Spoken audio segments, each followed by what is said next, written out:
What's up, weirdos? Welcome back to my channel. My name's Felicia, and if you haven't yet, please hit that subscribe button and we can hang out all the time. And today we're talking about The Hole in the Ground. So I've been excited about this movie for a while. It's an A24 film, and they produced like Hereditary. They're producing Midsommar, the new Ari Aster movie.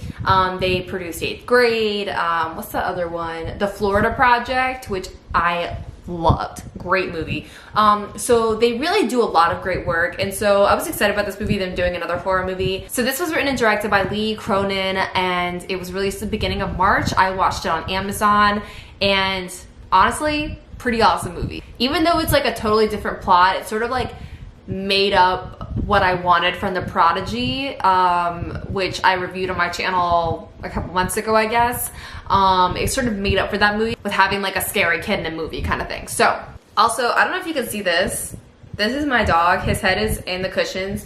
He does this sometimes. I don't know what he's looking for. Maybe crumbs? I'm not sure. But he just sticks his head in the cushion and sits around for a long time. It's very weird.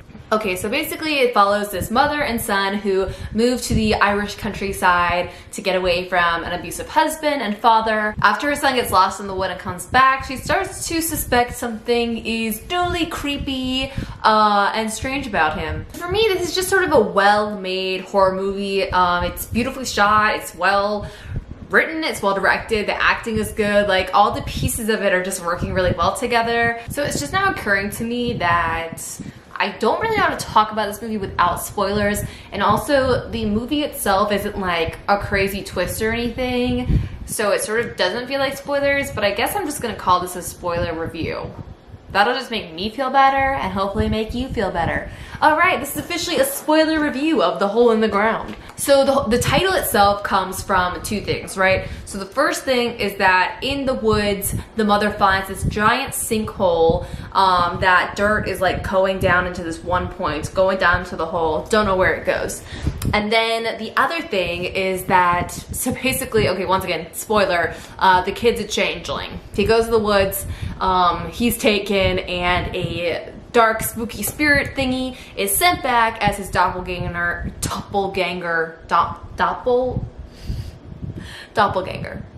Is there so many G's in there? Anyways, okay. He is sent back in his place, and so the kid is gone, and this new spooky thing is posing as her son.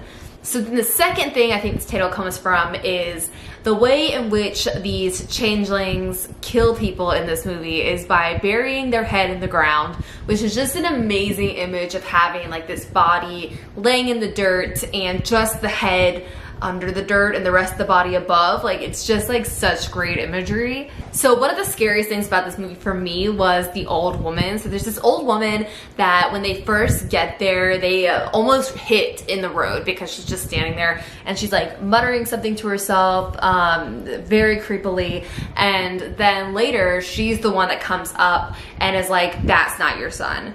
And she's really, really scary. And one of my favorite scenes, this is the spoilers review of the century, she's like banging her head against the window where the son is sitting, being like, that's not your son. And it is so scary. It's really, really good scene. All right, so let's go into some ratings. So for the scare, honestly, I'm giving this movie a 4. I found it to be pretty scary. I thought the imagery was really scary, and the acting and the building of tension in this movie was really, really well done. The gore gets a 3. It's not like exceptionally gory, but there's like a couple things in there. The cheese, a 1. Did not find this movie cheesing.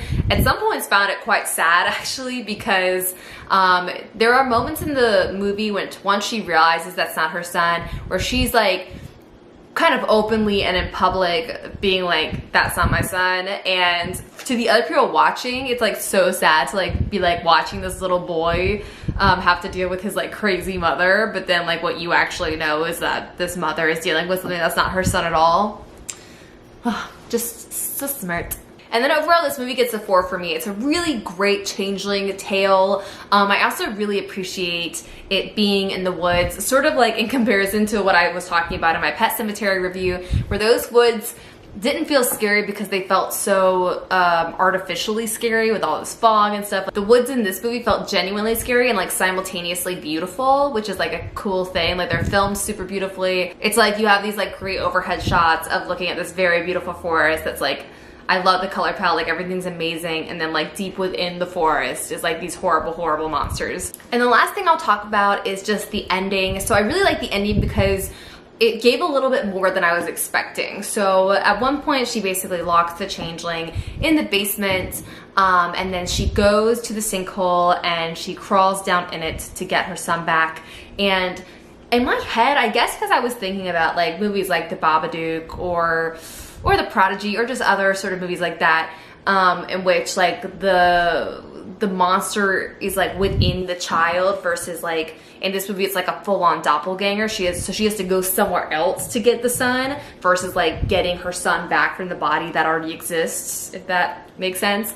So her like crawling down, it actually had like Descent vibes. If you guys have seen The Descent, one of my favorite horror movies, and it had sort of those like claustrophobic vibes of her like crawling down into this hole, into this like cave-like thing, and then finding her son all like covered up and like has been like taken over and he's like in a coma basically, and her having to get him out with these like creatures chasing her, and this like kind of great thing going on. And so we had that, which I wasn't really expecting, and then like the ending. So the ending, we have them living their very normal daily life again, but we see her taking pictures of him. We see that she's covered her apartment with mirrors so that she can check in all the time and make sure that her son is still her son. And that was a cool ending because like, yes, it's a happy ending, but it's also an ominous one where she has to like deal with that the rest of her life. So pretty good, pretty well done. Overall, really like this movie. You guys should definitely check it out if you can. Once again, I really love everything A24 puts out, and this is just another great one. You can watch it on Amazon and probably some other places as well, but check it out. If you've seen it, let me know what you thought down below, and have a nice screen. Bye.